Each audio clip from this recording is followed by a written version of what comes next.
ഫോണൊക്കെ പാക്ക് ചെയ്തിട്ട് കറക്റ്റ് ഇവിടെ ഒരു കൗണ്ടർ ഉണ്ട് ഗൈസ്. അതെന്തിനാ ചോദിച്ചാൽ ഇവിടെ ഒരു സംഭവം ഉണ്ട്. അവിടെ ഈശാ ടെമ്പിളിന്റെ തന്നെ ആരും എല്ലാവരും ഫ്രണ്ട് മാത്രമല്ലേ കണ്ടിട്ട് വരുള്ളൂ. ഞങ്ങൾ അതിന്റെ പുറകിൽ വന്നു കഴിഞ്ഞാൽ ഇവിടെ എന്തോ ഒരു സംഭവം ഉണ്ട്. അതിന്റെ ഉള്ളൊന്ന് കാണണമെങ്കിൽ ഈ ഫോണെല്ലാം ഇവിടെ ഏൽപ്പിക്കണം ഗൈസ്. ഈ വീഡിയോ എടുക്കുന്ന ഫോൺ വരെ ഏൽപ്പിക്കണം. അപ്പോൾ ലൈൻ നിന്നുകൊണ്ടിരിക്കുകയാണ്. ഇവിടെ നിന്ന് ഈ ഒരു പാത്രം മേടിച്ചിട്ട് ഇതിൽ ഫോണൊക്കെ വെച്ച് ലക്ഷങ്ങളുടെ മുതലാണ് ഗൈസ് കിടക്കുന്ന കിടപ്പ് കണ്ട. ഇതിലെല്ലാ ലക്ഷങ്ങളുടെ മുതലാണ് കിടക്കുന്നത്. ലക്ഷം ഉണ്ടാവും, 1 ലക്ഷം ഉണ്ടാവും, 1 ലക്ഷം ഉണ്ടാവും. ഇതിൽ 1 ലക്ഷം ഉണ്ടാവില്ല, ഇല്ലല്ല, ഒരു 50,000 ഉള്ളിൽ ഗൈസ്. അപ്പൊ ഈ ഫോണൊക്കെ ഇവിടെ ഏൽപ്പിച്ചിട്ട് ടോക്കണും മേടിച്ച് ഞങ്ങൾ ഇങ്ങോട്ട് പോവാണ് ഗൈസ്. അപ്പൊ വന്നിട്ട് വീഡിയോ അപ്ലോഡ് ചെയ്യാം. Okay bye guys. ഞാൻ എന്താ പറയാ, ഒരു സമാധാനം കിട്ടണമെങ്കിൽ ഗൈസ് ഇതിന്റെ ഉള്ളിൽ പോയാൽ മതി. ഞാൻ ഫോണൊക്കെ അങ്ങനെ ഇവിടെ വെച്ചിട്ട് ഇതിന്റെ ഉള്ളിൽ പോയി ഗൈസ്.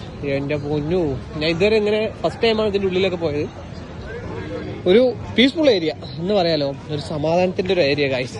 എന്താ പറയാ, അവിടെ ചെന്ന് നോക്കിയാലേ അറിയുള്ളൂ അതിന്റെ ഒരു എത്രത്തോളം. ഞാൻ ചായ കുടിക്കുന്ന വീഡിയോ ഇടില്ല എന്ന് വിചാരിച്ചാണ്. പക്ഷേ ഇങ്ങനെ ഇവിടെ നിന്ന് നടന്നു വരുമ്പോൾ ഇവിടെ ഒരു സ്ഥലം, നിങ്ങൾ ആരെങ്കിലും ഈ സ്റ്റോർ കാണുന്നവര് ഇതാണ് ഈ ഒരു സ്പോട്ട് കിട്ടാ. ആരും ഇവിടെ വന്ന് ചായ കുടിക്കണ്ട.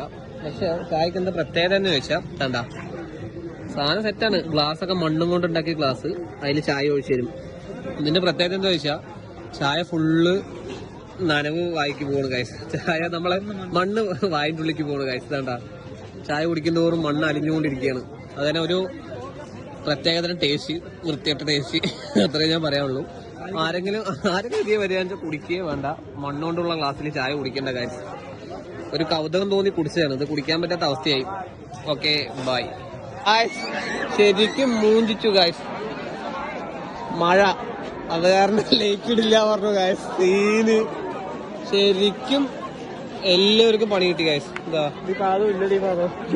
മഴ, നാണം കിട്ടു ഗൈസ്. ഇത്രയും കാലം സീനായി. എന്തോ സംഭവമാണ് ഗൈസ്. ഇവന് ഭാഗ്യമില്ല ഇത് കാണാൻ. എനിക്കും എല്ലാവരും ചമ്മിയിട്ട് പോണതാ. ഞങ്ങളെന്തായാലും ഈ തിരക്കിന്റെ ഇടയിൽ ഇനി വണ്ടി എടുത്ത് പോകണമെന്ന് പറഞ്ഞ ടാസ്ക്കാണ്. പണിപ്പാളി ഗൈസ്. ലൈറ്റ് ഇട്ടാ ഇല്ലല്ലോ, ഇല്ല, അത് ക്യാൻസലാണത്. ഇപ്പോ വിളിച്ചു പറഞ്ഞുള്ളൂ ഗൈസ്. ആകെ മൊത്തം പ്രശ്നമാണ്. അപ്പൊ കാണാം അടുത്ത സ്റ്റോറി. സങ്കടത്തോടെ പോവാണ് ഗൈസ്.